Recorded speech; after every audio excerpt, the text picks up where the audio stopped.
नमस्कार, मैं प्रिया। आप देख रहे हैं आंचलिक खबरें, अपनों की खबर आप तक। आइए नजर डालते हैं दिन भर की बड़ी खबर पर। महाकुंभ पर सियासत का महासंग्राम, आस्था बनाम आरोपों की जंग। महाकुंभ पर सियासत का संग्राम, आस्था बनाम आरोपों की जंग। विधानसभा में महाकुंभ पर हंगामा, मुख्यमंत्री ने विपक्ष को दिया करारा जवाब। सनातन संस्कृति का अपमान मत करो। महाकुंभ पर योगी आदित्यनाथ का विपक्ष पर हमला। भगदड़, अव्यवस्था और विवाद, क्या महाकुंभ राजनीति के अखाड़े में तब्दील हो गया है? ममता बनर्जी के मृत्यु कुंभ बयान पर बवाल, योगी ने दिया करारा जवाब। महाकुंभ सनातन संस्कृति का सबसे भव्य आयोजन है, जहां करोड़ों श्रद्धालु आस्था की डुबकी लगाते हैं। उत्तर प्रदेश विधानसभा में जब मुख्यमंत्री योगी आदित्यनाथ ने महाकुंभ को लेकर फैलाए जा रहे दुष्प्रचार पर जवाब दिया, तो सदन में सियासी तूफान खड़ा हो गया। जब मुख्यमंत्री योगी ने विपक्ष पर किया पलटवार, विपक्ष ने महाकुंभ के आयोजन पर सवाल उठाए। संगम में जल को लेकर अफवाहें फैलाई गई और कहा गया कि वहां स्नान करना स्वास्थ्य के लिए खतरनाक हो सकता है। इस पर मुख्यमंत्री योगी आदित्यनाथ ने दो टूक जवाब देते हुए कहा, जो लोग महाकुंभ को लेकर अफवाह फैला रहे हैं, वे करोड़ों श्रद्धालुओं की आस्था का अपमान कर रहे हैं। ये किसी सरकार का आयोजन नहीं, बल्कि सनातन संस्कृति का आयोजन है। योगी आदित्यनाथ ने विपक्ष पर हमला बोलते हुए कहा कि सपा नेता शुरुआत से ही महाकुंभ के विरोध में थे। उन्होंने तंज कसते हुए कहा, सपा के नेता महाकुंभ को कोसते रहे, लेकिन उनके राष्ट्रीय अध्यक्ष खुद चोरी छुपे वहां डुबकी लगाने चले गए।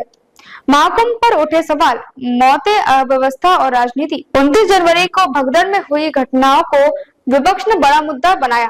समाजवादी पार्टी और कांग्रेस ने सरकार पर निशाना साधते हुए कहा कि महाकुंभ में अव्यवस्था की वजह से श्रद्धालुओं की जान गई। कांग्रेस अध्यक्ष मल्लिकार्जुन खड़गे ने कहा, महाकुंभ की भगदड़ में हजारों लोगों की मौत हुई, लेकिन सरकार इसे छिपा रही है।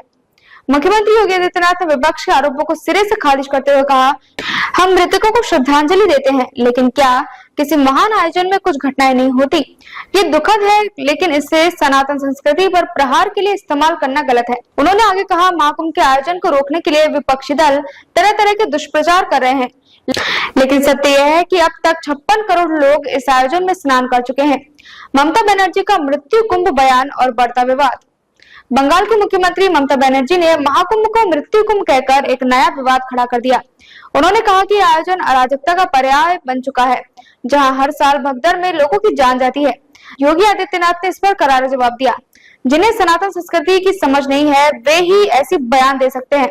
महाकुंभ पर आस्था रखने वाले लोग ऐसे बयान का जवाब अपने विश्वास से देंगे।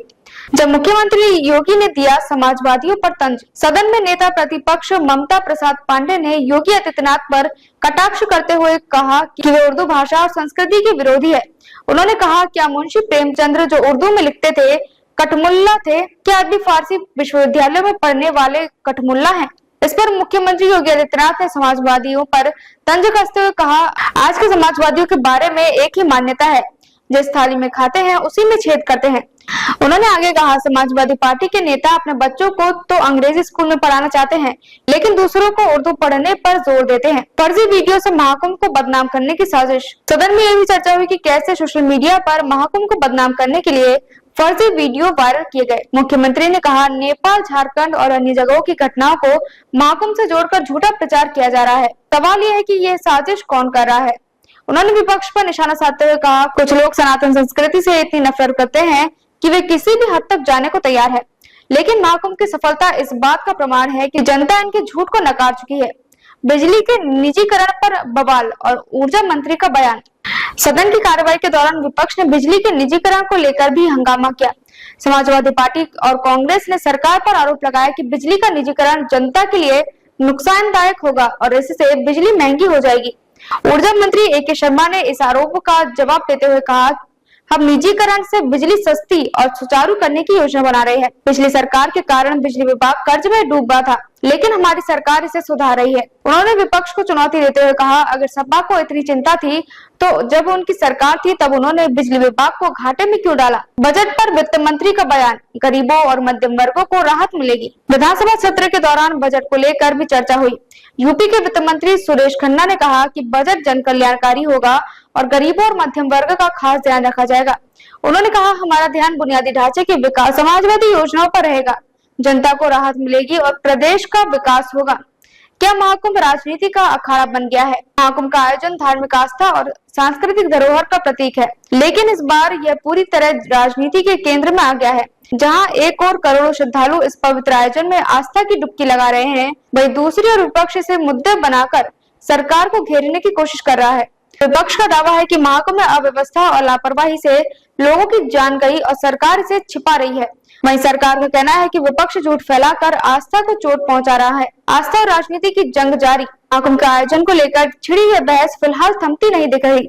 एक और सरकार इसे सनातन संस्कृति का गौरव बता रही है, तो दूसरी विपक्ष से अव्यवस्था और सरकार की नाकामी के रूप में दिखाने की कोशिश कर रही है।